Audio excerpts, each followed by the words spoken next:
Assalamualaikum warahmatullahi wabarakatuh. Kami dari kelompok 2 akan mempresentasikan materi kami, yakni kekuasaan kehakiman. Indonesia merupakan suatu negara yang berbasis pada hukum. Demi terwujudnya hukum di Indonesia, maka diperlukannya faktor kehakiman. Faktor kehakiman tersebut akan kami ulas lebih lanjut dalam makalah kami yang akan kami sampaikan berikut. Kekuasaan kehakiman setelah perubahan Undang-Undang Dasar Negara Republik Indonesia tahun 1945 menjadi kekuasaan yang sangat fundamental dan sebagai bagian dari poros kekuasaan yang mempunyai fungsi menegakkan keadilan. Kekuasaan kehakiman dalam susunan kekuasaan negara menurut perubahan Undang-Undang Dasar Negara Republik Indonesia tahun 1945 tetap ditempatkan pada kekuasaan mandiri, bebas dari campur tangan kekuasaan lain. Dalam susunan kekuasaan negara setelah perubahan Undang-Undang Dasar Negara Republik Indonesia tahun 1945 bahwa kekuasaan kehakiman dilakukan oleh sebuah Mahkamah Agung dan badan peradilan yang berada di bawahnya dalam lingkungan peradilan umum, lingkungan peradilan agama, dan lingkungan peradilan militer. Lingkungan peradilan tata usaha negara oleh sebuah Mahkamah Konstitusi. Perubahan Undang-Undang Dasar Negara Republik Indonesia tahun 1945 juga melahirkan lembaga baru selain Mahkamah Konstitusi yang fungsinya berkaitan dengan kekuasaan kehakiman, yaitu Komisi Yudisial yang bersifat mandiri yang berwenang mengusulkan pengangkatan hakim agung dan mempunyai wewenang lain dalam rangka menjaga dan menegakkan kehormatan, keluhuran, martabat, serta perilaku hakim.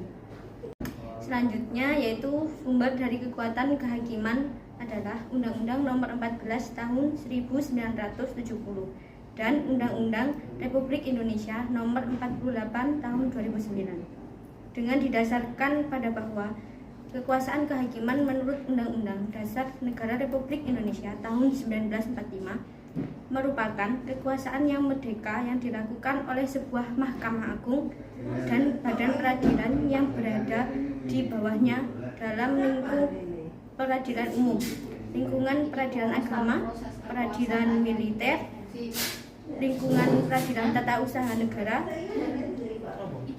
dan oleh sebuah Mahkamah Konstitusi.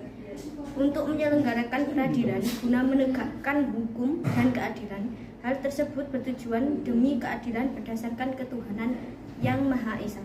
Dalam pasal 2 ayat 1 Undang-Undang Republik Indonesia Nomor 48 Tahun 2009. Berdasarkan demi keadilan berdasarkan ketuhanan yang Maha Esa, peradilan negara menerapkan dan menegakkan hukum dan keadilan berdasarkan Pancasila. Semua peradilan di seluruh wilayah negara Republik Indonesia adalah peradilan negara yang diatur dengan undang-undang sehingga demi mewujudkan kriteria kekuasaan kehakiman ideal, maka dicantumkanlah kriteria itu ke dalam pasal-pasal berikut. Yang pertama dalam pasal 3. Pasal 3 ayat 1 yang berisi dalam menjalankan tugas dan fungsinya, hakim dan hakim konstitusi wajib menjaga kemandirian peradilan. Dalam ayat 2 yang berisi segala campur tangan dalam urusan peradilan oleh pihak lain di luar kekuasaan kehakiman dilarang kecuali dalam hal-hal sebagaimana dimaksud dalam Undang-Undang Dasar Negara Republik Indonesia tahun 1945. Dalam ayat 3 yang berisi setiap orang yang sengaja melanggar ketentuan sebagaimana dimaksud pada ayat 2 dipidana sesuai dengan ketentuan peraturan perundang-undangan. Selanjutnya pasal 4. Dalam pasal 4 ayat 1 yang berisi pengadilan mengadili menurut hukum dengan tidak membeda-bedakan orang. Dalam pasal 2 yang berisi pengadilan membantu mencari keadilan dan berusaha mengatasi segala hambatan dan rintangan untuk dapat tercapainya peradilan yang sederhana, cepat, dan biaya ringan. Lalu selanjutnya dalam pasal 5 ayat 1 yang berbunyi hakim dan hakim konstitusi wajib menggali, mengikuti, dan memahami nilai-nilai hukum dan rasa keadilan yang hidup dalam masyarakat. Lalu pada ayat 2 pasal 5 hakim dan hakim konstitusi harus memiliki integritas dan kepribadian yang tidak tercela, yaitu jujur, adil, profesional, dan berpengalaman di bidang hukum. Selanjutnya, ayat 3 masih dengan pasal 5, yaitu hakim dan hakim konstitusi wajib menaati kode etik dan pedoman perilaku hakim.